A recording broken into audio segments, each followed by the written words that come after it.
Hello, U.S. history. And here is the last of the notes for the 1970s. Uh, well, the first of the notes for the 70s and the only notes for the 70s. Sorry about that. The Hopefully you've watched the ones and done the activities for the 1960s and 1950s.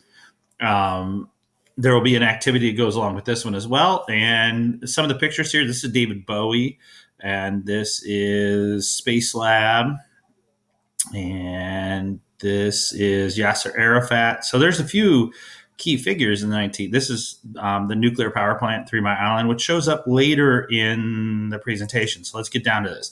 So for those of you doing your projects, and also understand, the 1970s are going to see a rapid increase in consumer products, and in some of these would be like the floppy disk shows up, and it was really big in floppy back then. Portable cassette players, which was this big bulky thing right here, not the Walkman. This is an actual tape recorder with a small cassette. Basically, in the 1970s, we went from the 60s. The 60s had or 50s had the 45 record. The 70s or the 60s had the beginning of what we call the LP, the long playing album, which is played at 33 speed. And then vinyl is going to give way in the 1970s to a thing called 8-track and reel to reel, which was very popular also in the 60s. And then the 70s are going to give way to the cassette at the beginning of the 80s. And by the end of the 80s, beginning of the 90s is the CD.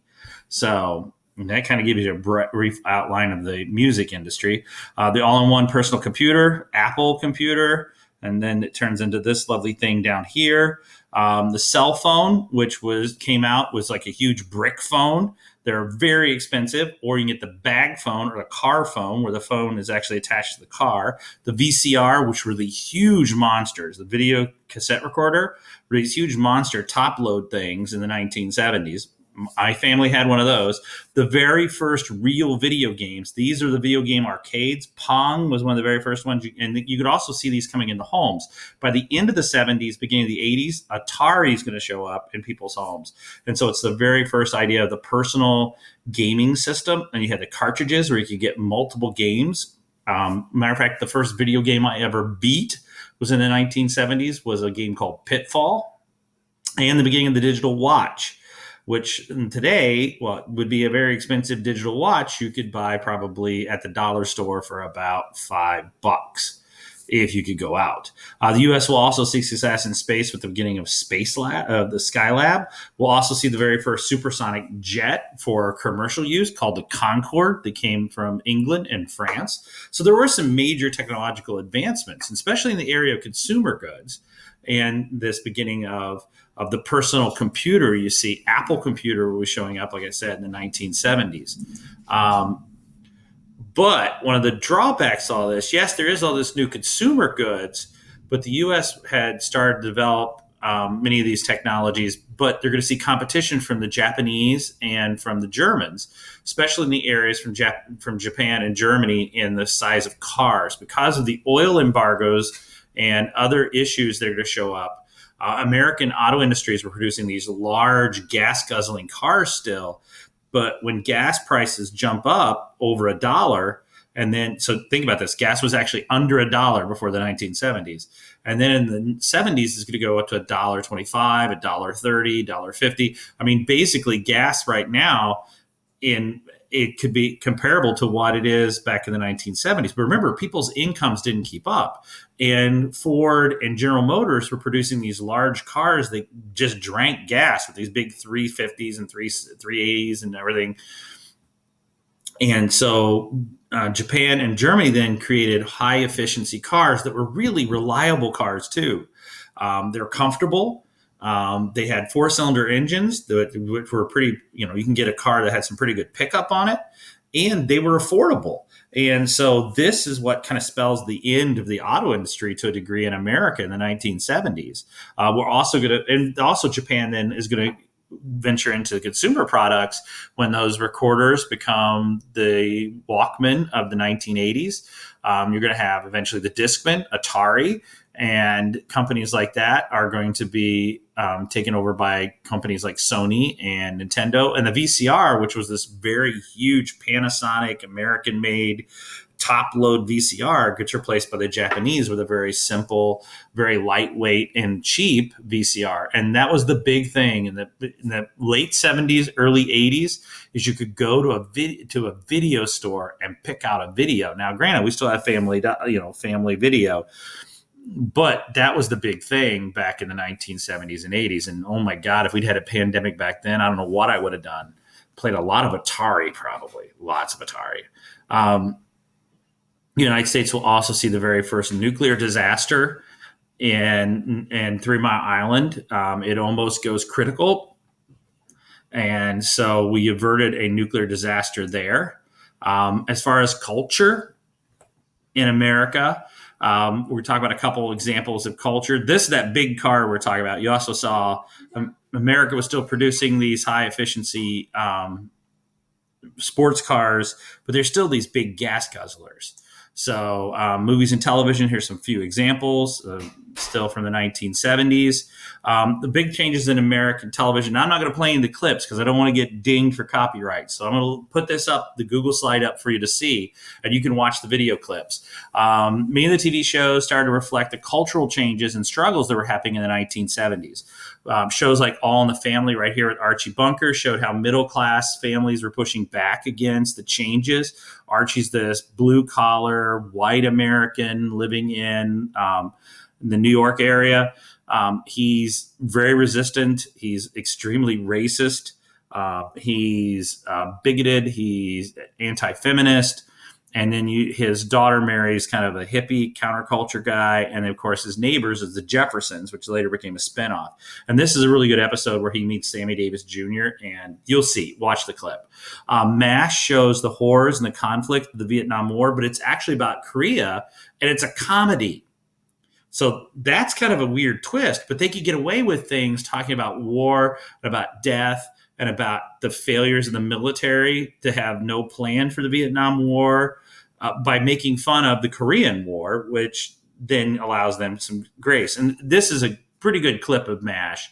It doesn't really show you some of the things I wanted to, but you get the idea. One Day at a Time showed a single mom raising her daughters by herself. You also had the show Soap, which is a parody of soap operas. It has the first openly gay character.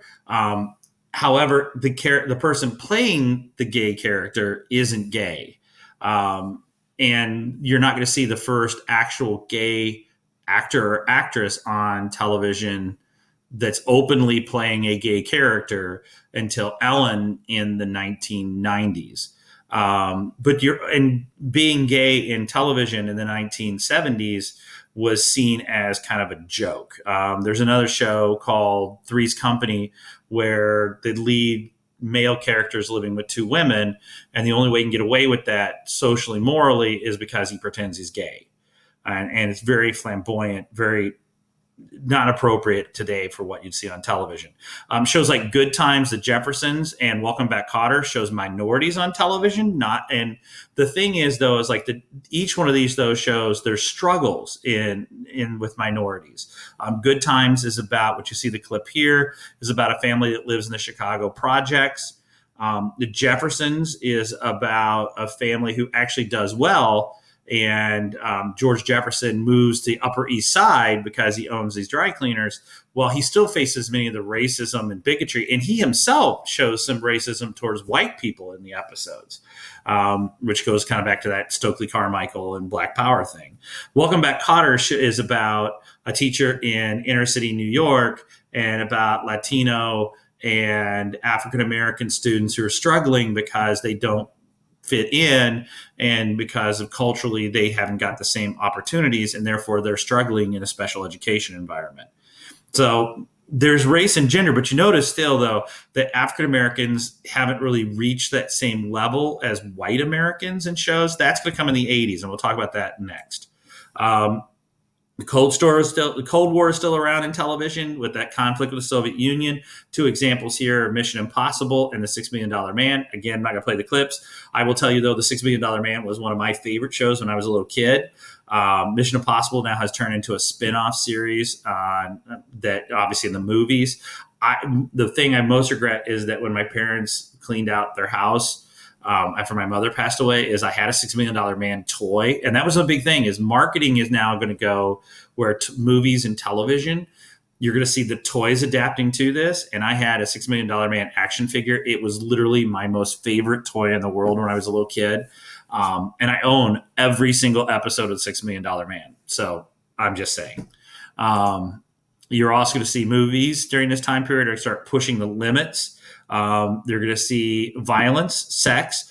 And a lot of historians believe that part of the reason why the movies in the 1970s were more violent and tend to push the edge is because of the fact that because of the Vietnam War and the protest movements and the violence we're seeing on television, that Americans became more desensitized. And so then movies then were able to, because television was still very, very restricted and by censors, but televisions, because it had or movies, because they had a rating system, could then push that envelope. The Exorcist is a prime example. This movie still today scares the bejesus out of me. That's an actual term. Look it up. Because you just got to see The Exorcist. If you watch the clip, it doesn't do the trailer here does not do it justice. But at one point, one of the televangelists, which were becoming a thing in the 1980s, actually claimed, I think it was the Reverend Billy Graham actually claimed that Satan was actually in the movie, like physically in the movie. And it's over the top. Just, you have to see that movie. And it scared the bejesus out of you, like I said. Jaws was openly violent. And also, Jaws began this idea that you don't see the protagonist. You don't see the killer. That same thing is going to be picked up towards the end of the 70s, beginning of the 80s, with a movie called Halloween, that you see everything through the perspective of the shark in many cases, and you don't see the shark. Part of the reason why in the movie Shark doesn't really get seen is because the shark Bruce doesn't actually work.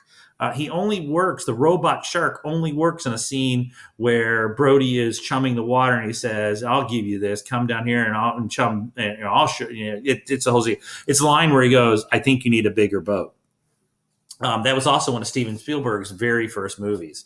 The Godfather, openly violent, dealing with the mafia. All the President's Men is a movie that questions the presidency because it's based on a book about Watergate. Dirty Harry is a cop who doesn't care and will use physical force. I apologize for the clip that there is a naughty word at the very end of the clip, but it's one of my most favorite clips from the movie Dirty Harry. You understand why.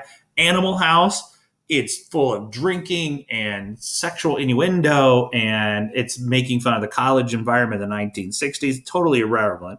Matter of fact, the college that took this movie, Animal House, had rejected the Graduate, which was kind of a coming of age movie in the late 60s and 70s about these young people choosing their own path. And so they took Animal House because they figured it was another Graduate, and they didn't even read the script. And then it was Animal House, and I highly recommend it. I'm not sure where it is on streaming, but see it. Close Encounters, another Spielberg classic. In this, don't trust the government because the government's hiding aliens. By the way, E.T. was supposed to be a sequel to Close Encounters, which Close Encounters is awesome, and you should watch it too. Every one of these movies you should watch. This one, watch with the lights on. I'm serious. Just watch it with the lights on. Movies as a blockbuster, you're going to see movies that start this whole blockbuster, because movies, remember, had died out because of the effect of television. But by the time you get movies like Star Wars breaks the bank. It hits in 1977, and it almost didn't get released. And this is the original trailer when you watch it.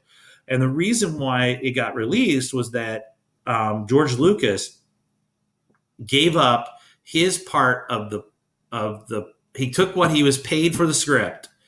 He gave up part of his profit from the movie so that they could, because they were over budget and behind, but he kept the marketing rights. In other words, the merchandising rights for it. And they thought he was ridiculous and he was crazy. Well, what they don't realize is that he had reached out to a little company in Ohio called Kenner Toys. And they then produced the very first, the small action figures that are about three and a half inch action figures, because that way you can make spaceships that are big enough where kids could actually put the figures in them and run around with them. They sold it. It was amazing. The movie came out and they hadn't even had the toys all ready yet. But then you could buy this thing like a kit where you get the first 10 figures, and it came with a coupon that you mailed in. And then once the figures came available, they'd mail you the figures, and you got this little stand with this little background. And then you got them. And I still have my Star Wars action figures. And in 1977, I had an entire Star Wars Christmas. I had this land speeder. I still have the blanket from 1977 from that Christmas. It's a little ratty, but I can't get rid of it. They even had a laundry bag. I had Chewbacca and R2D. Okay, I digress. But then that led to cups and blankets and Etch-a-Sketches and Viewmasters and everything. And so Lucas really made his money off of the merchandising to these kids. And that created a whole culture then of movies like Superman the movie. Again, I had a Superman action figure because of Superman the movie. And then, of course, Rocky, that merchandising was a little bit different because it marketed more towards the athletic area, because in the 1970s, jogging and stuff like that became popular. And Rocky was kind of that underdog figure that then everybody wanted to, and like everybody's got on their exercise playlist, is that Gonna Fly Now or Eye of the Tiger, which may cause somebody to have flashbacks to AP Gov. So hopefully you understand this. And this then, Star Wars opens up Pandora's box for other series like Star Trek the Motion Picture, which is kind of like my NyQuil because it's so long and kind of boring. But that was the very first Happy Meal I ate. Battlestar Galactica started as a television series based off Star Wars. There's this huge insurgence of science fiction television that came, and movies that came out of Star Wars. And then, of course, there's all the toys and the marketing and the products and the Happy Meals. And so movies and buying merchandise got tied together. And even in the 1970s, and you'll have to look this up, but the worst god-awful Christmas special ever filmed in the history of man, Star Wars Christmas Special, was released. It will never show up on Disney Plus because it's so bad.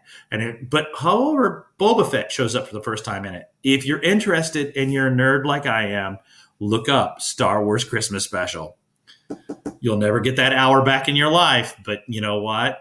It's worth it. So movies also started to address the Vietnam War. Again, I'm not going to play this clip. It's from Apocalypse Now. This idea of the futility of the Vietnam War starts to be addressed during the 1970s. Sports, you're going to see the beginning of a lot of interest in the late 60s, early 70s in sports due to television. Football, predominantly because of television and the creation of a thing called the Super Bowl. In the 1970s, the NBA is going to basically, the two leagues, the NBA and the ABA, are going to come together and they're going to form the NBA like we know it today. And of course, with television, they're going to control the market, which then they're going to, in the 80s, it's going to pick up in marketing and merchandising. Sports also become political in the 1970s. American black athletes were stripped of their medals, that you see here in the picture here, for giving the Black Power salute on the podium. They're stripped of them because you're not supposed to make political statements as an athlete and because you politicize the Olympics, and they were stripped of their medals because of this. At the Olympics in Germany in 1972, Israeli wrestling team are going to be members of the wrestling team are going to be murdered by members of the PLO terrorist organization. You can watch this clip here about it in Munich. In the Summer Olympics in the 1980s, which is kind of transitioning from the 70s and the 80s, the Russians are going to invade Afghanistan, which is going to cause the United States to boycott the Olympics. And the Russians then are going to do the exact same thing to us in 1984 when the Olympics are held in Los Angeles. And then, however, though, there is one moment when the Winter Olympics in 1980 actually became a great moment for America in defeating the Russians in ice hockey. And it's called the Miracle on Ice because the American team was made up of all these has-been NHL players and college players and a few high school players, versus literally the greatest Russian hockey team ever to hit the ice. and we're the underdog story, and we beat them. Comic books, for those of you doing your projects, comic book companies abandoned what they called the comic book code. In the 1950s, they had put in this comic book code, and you see it right here, this right here. Okay. The comic book code basically put in restrictions to protect children because they said that comic books were manipulating the minds of young people and making them do bad things and not go to school. So they put this code in. It's like a rating system to keep inappropriate things out. You'll notice this one has one, but this one doesn't. Because what happened was Richard Nixon reached out to Marvel Comics and later DC Comics because they have a war on drugs. Drugs have become so prevalent in American culture that they pushed back against the drug culture. And so they wanted to find a way to reach out to young people. So they tried to get Spider-Man and DC Comics to do comic books about Marvel and DC about drug usage to kind of get kids off of it.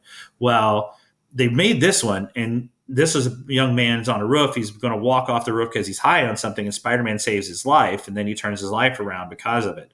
Well, the comic book code came back and said, no, you can't do this. It talks about drugs. So Stan Lee goes to his editor, and he goes, look, the president wants this, but the comic book code won't let us do it. And the editor looks at him and goes, well, why don't we just publish it without the code? And they did. And guess what? Nothing happened. The birds came out, the sun came out, and the comic book code disappeared. This one came out after it. They still have the code on that because by that point, they're allowing it. And again, this is because it's addressing, this is Green Arrow and Green Lantern, and this is Speedy, who's the sidekick to Green Arrow, and it turns out he's a heroin addict. And Green Arrow never saw it. Sex is also going to start being addressed, but they can't do it directly. This is a scene out of a Nick Fury comic book where he's seducing the woman. And notice how the scenes kind of go where they're getting more physical contact, and then it goes to the gun. Do we need to really talk about that part? Okay. Fashion. You're going to have to do a little bit more research on fashion because you have to remember I'm in the 1970s. And as you've all seen me in class, I am not a fashionista. I will tell you there was a lot of polyester, which is a plastic concept. A lot of these earth tone colors, big lapels, lots of big lapels. I don't even know what's going on here. I know I had to wear a leisure suit, which was a thing in the 70s. And I was a little kid, so I didn't have a choice. And there was always these little weird mauve colors. There's this weird kind of, the pantsuit, big thing. Short skirts for women above the knees. That was a thing. Hair got a little longer, and there was a little bit of a bob thing going. And then T-shirts had these transfers. That was a big popular thing in the 1970s was the shirts with the transfers on them. So you could get shirts with Star Wars on them and stuff like that, but they're like the ironed it on there. And then you get this big plastic thing on your chest, which get really hot. I think Underoos started in the 1970s too. Or was that the 80s? I don't remember. Underoos where you could wear like your favorite superheroes underneath your clothing as underwear. There's like, a Superman outfit on underneath your clothes, like Clark Kent. I don't know. For music, and again, I'm not going to play any of these because of copyright issues, but one is the disco is kind of a rebellion against the music trends of the 1960s.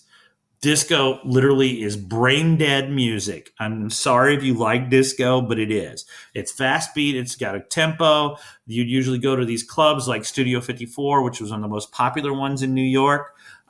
There was usually drugs being taken and music. And it lost all that kind of story, that social consciousness. Disco is just dancing and having fun.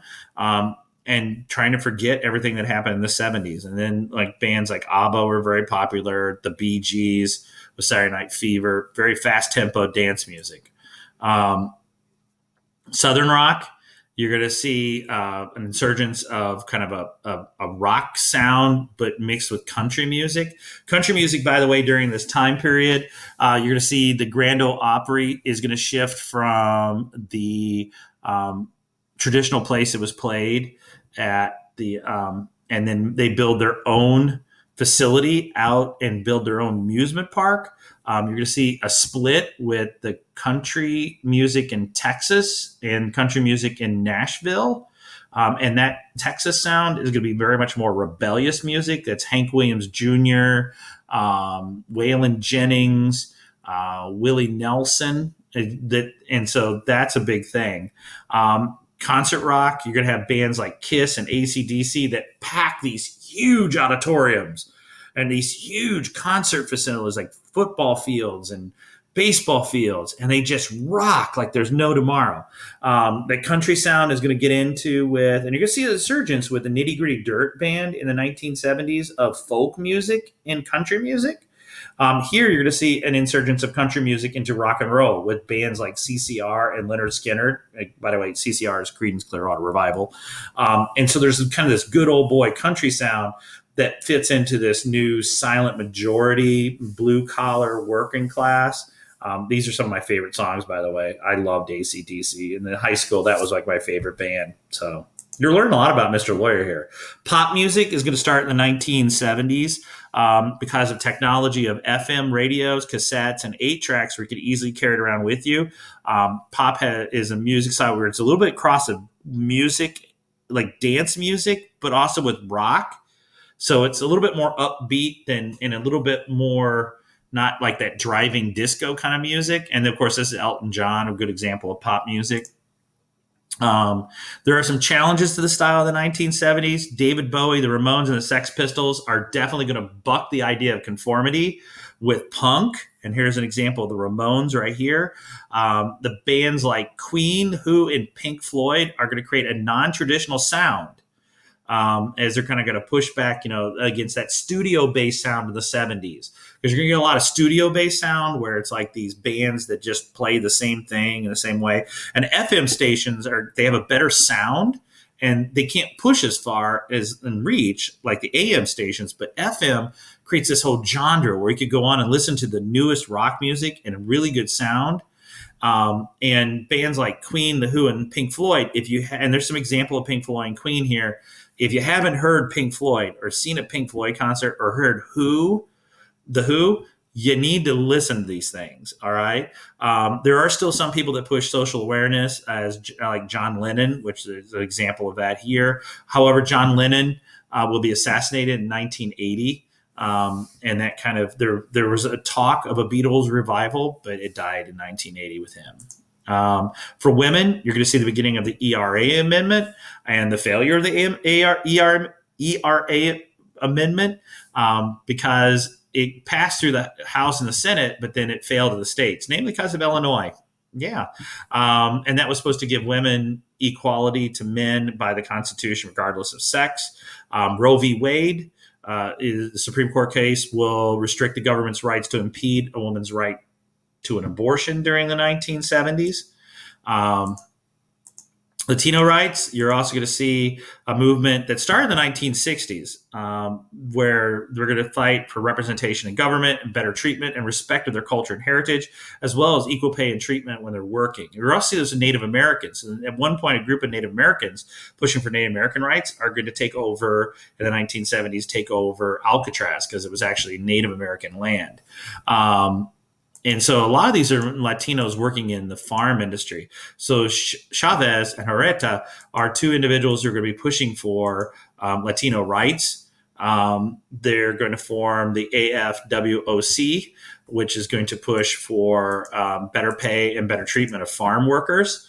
And they are going to do this through boycotts and strikes. Chavez himself will even go on a hunger strike. And by 1970, Huerta will negotiate a contract between the grape growers and the UFWOC, which then the reason why this is important is that the beginning of this movement with the UFWOC is beginning using nonviolent techniques is the beginning of many other Latino movements that you're going to see. And from that point on is the insurgence, the beginning of the Latino rights movement in the 1970s and on, 1980s and on. Okay. You're also going to see a movement for gay rights. There were a lot of examples where gay men were entrapped, where basically law enforcement would pose as other gay men and then entrap them in morality laws. There's a lack of job security. If your boss found out you're gay, you could be fired like that. And there also were attempts where the State Department would use someone being gay as a way of restricting them from government clearance because they'd be blackmailed, or they thought that they're usually tied in with communists and socialists and then used being gay as a way of harassing you for your political beliefs. There is going to be an attempt to bring more social consciousness in American society because of the sexual orientation. However, the big moment in the gay rights movement where it starts kind of picking up steam is in 1969, the Stonewall riot, when police raided the Stonewall Inn, which is a popular gay bar in Greenwich Village. A crowd gathered. The police then, basically, it's a police riot. The police attacked the gay men, and then that basically turned into a riot that lasted for several weeks. So the police brutality against the individuals that were in the neighborhood and at the Stonewall Inn then spiraled into riots. And then this is Stonewall, which today, by the way, is a national historical site. This inspired a new sense of gay pride. There was a rise of the Liberation Front, the demise of the other groups that had been pushing for gay rights. But while this is open, that class and gender issues become more apparent as the movement is going to grow. You're going to see other issues. There's a lot of issues. And then in 1970, you're going to see the very first gay pride commemorate the riots in 1969.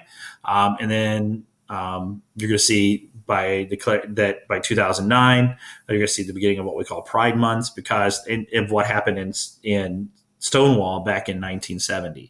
We'll talk more about this issue when we get to the 1980s. As far as politics, Nixon's going to come in. All the things you just saw, coupled with Vietnam and that great society thing that would happen under Lyndon Johnson, is going to cause Americans, namely middle-class, white, suburban, or middle-class, blue-collar Americans, to feel like their country was slipping away. Issues of women's rights and feminism and Roe v. Wade and ERA and the protest movements of the 1960s, and then the Vietnam War, and then the welfare state. And all that was really, really weighing on these people. And they wanted to return to a normal state, a law and order. And they called themselves the silent majority, this middle class that's pushing back against all this reform. And that's what's going to bring Nixon into power in 1968. RFK is assassinated. Martin Luther King is assassinated in 68. Lyndon Johnson's not going to run. And many southern states are going to vote for an open segregationalist named George Wallace, who was the former governor of the southern state.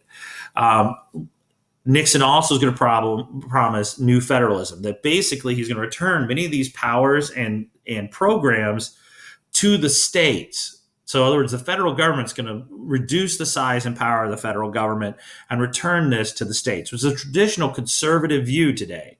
However, he is going to create, he's a pragmatist. He is going to create a thing called the EPA, namely because a river in Ohio burst into flames, and you're going to have, deforestation. And he actually creates the very first Earth Day. He's also going to remove the U.S. dollar from the gold standard, which then basically U.S. dollars worth whatever it's worth. He's going to open up détente between Russia and China through Kissinger. And so he's going to reduce the tensions of the Vietnam War while at the same time ending the Vietnam conflict. However, he is going to get America involved in the Middle East, namely in countries like Iran and in Israel. So it's not going to work out so well for us. Okay. The big thing that kind of weighs heavily on the Nixon presidency, though, and Nixon at one point was on the verge of national health care. He literally had to convince Robert Kennedy, or not Robert Kennedy, but Teddy Kennedy, that he was in, because he figured if he could pass national health service like England has and get universal health care, that it would ensure Republican power for a long period of time. So he's on the verge of it, but Kennedy didn't trust him. And then when Watergate came out, he thought he had the higher card. He could get even more out of it. Problem is, Nixon ends up leaving office and the whole thing fell apart. So basically what happened is 5 men who are members of the president's reelection committee get caught breaking into the Democratic National Convention office. They're trying to steal information that they could use against the DNC. They get caught. The payments for their lawyers and for their bail get traced back to CREEP, which is a weird name to name the committee to reelect the president.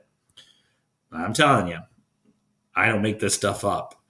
CREEP also got tied in with an attempt to try to discredit Ellsberg, who was a man who released the Pentagon Papers that showed that the U.S. government was lying about the numbers of casualties and the number of Vietnamese being killed in the war. And that was called the Pentagon Papers. They were going to break into a psychiatrist and steal information that they could then use to blackmail him. Oh, you can't make this stuff up. Then one of the men working for the president also proposed using the CIA and the FBI to investigate anti-war groups. So the CIA, which is supposed to be spying on the Russians, now they want to use it here at home. Many of these things get found out by Bernstein and Woodward, who work for the Washington Post. And then through a informant that we now know, I can't remember his name, but his code name was Deep Throat. They told them about all these kind of plots and everything and led them down the path. And then one thing after another keeps coming out.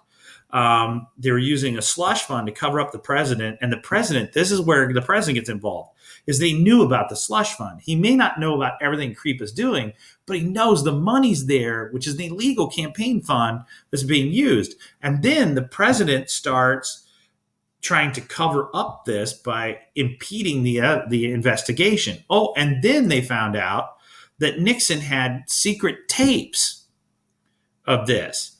So not only is the president impeding the investigation of Watergate, but on top of it, there's evidence possibly of all these meetings that may have taken place in the White House. And when the Supreme Court says he has to turn over the tapes, it turns out there's parts missing, that they've been edited. And Agnew, who's the vice president, ends up getting caught in a tax evasion issue. And so he ends up having to resign. So the vice president has to resign because of tax issues. The president is under investigation for impeding a federal investigation by Congress of his actions and his committee to reelect the president.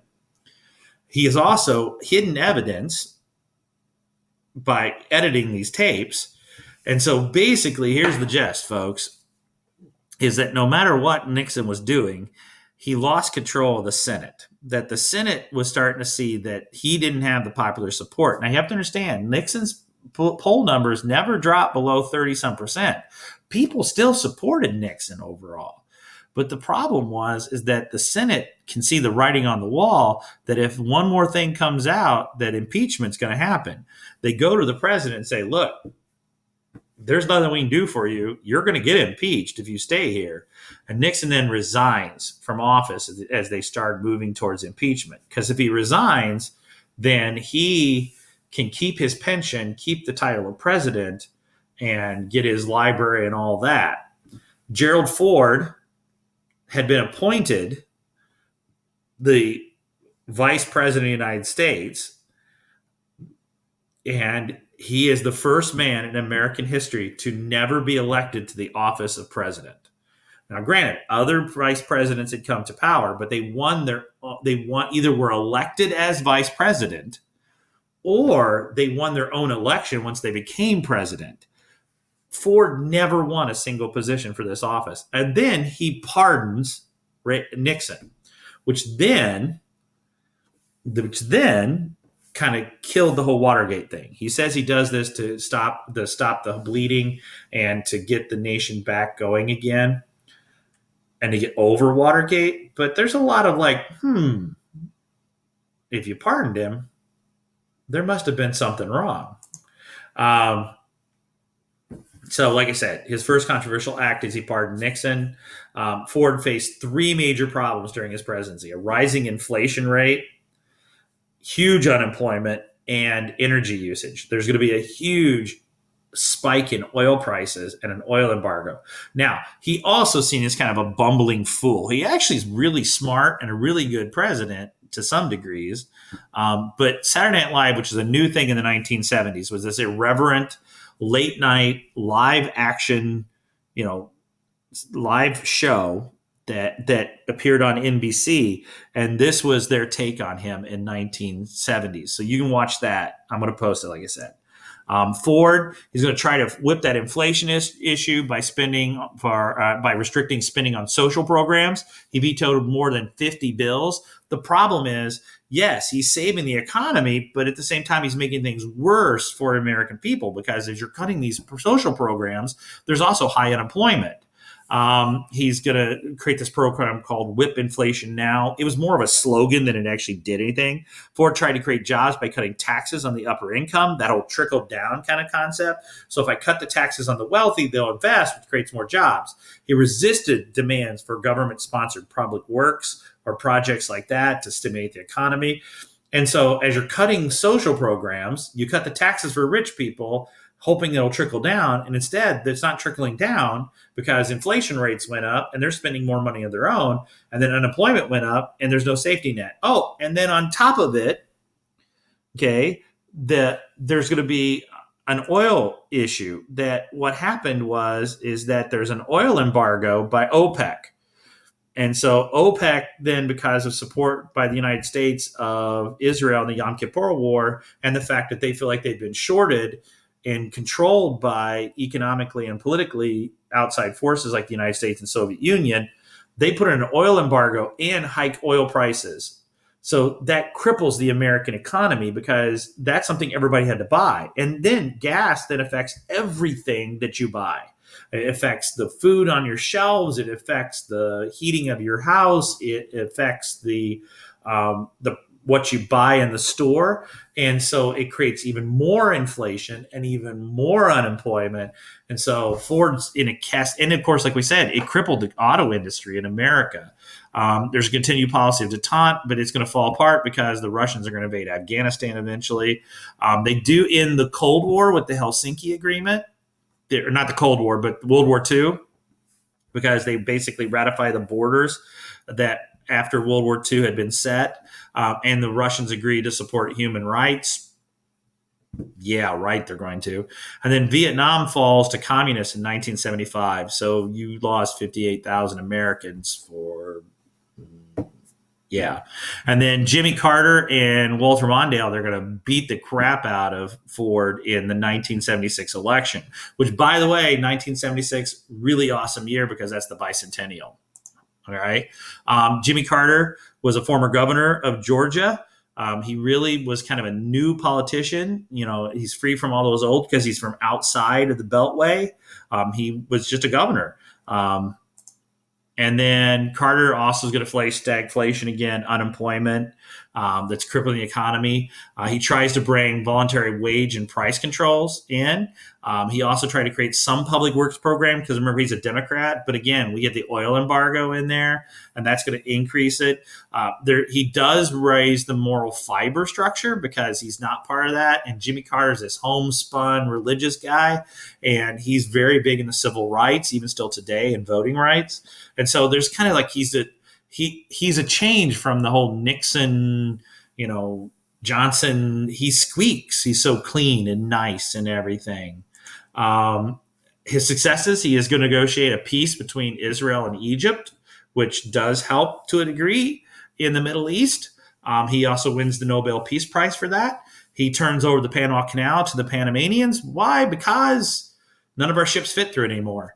There's also going to be a grain embargo in the Olympics and an embargo on the Olympics because of the Russian invasion of Afghanistan, which actually didn't hurt the Russians in the grain embargo. It actually hurt Americans, American farmers, which is going to cripple between inflation rates and fuel prices. And now a grain embargo, which means they can't sell their food to Russia, is going to really cripple the American farmer, which we'll talk about in the 1980s. The Ayatollah Khomeini, because of American involvement, and we had basically deposed the duly elected communist leader of Iran and put in the Shah, who was an American kind of stoolie, and he was pro-American, but he was also vicious to his own people in many cases, and he was very Western and modernized, which offended the religious movements. and college students who wanted to find something, identity of their own. They embraced religion, which was Muslim faith, and the Ayatollah was their leader. And Khomeini then leads a popular uprising, and these college students then take over the U.S. Embassy and held the U.S. Embassy for over a year. And he tried to rescue him, Carter did, but it failed epically. And there were several soldiers that lost their lives, and airmen lost their lives in the attempt. And so in the end, the Iran hostage scandal, the economy, and all these other issues that are happening around Carter basically sets the stage for Ronald Reagan coming next. The song here is a song that came in 1973. It's actually about a soldier coming home from Vietnam. But one of the very popular things was the yellow ribbon. You still see it today. That came from the Iran hostage situation, that these civilians that were held in Iran for over a year, people would tie the yellow ribbons around to be a symbol for people to remember them. But this was like, here you went from being a superpower to get your butt kicked by a bunch of college students in Iran. So, and of course, then you get Ronald Reagan. Ronald Reagan promises to bring back American pride and relief for the economy, and he's going to bring back conservative values to America. And he kind of wipes the floor with Carter and then brings in this new conservative America, which we will talk about in the 1980s, ladies and gentlemen. So that concludes our lecture. Hope you enjoyed it. Look for the activity to do. And that's all, folks.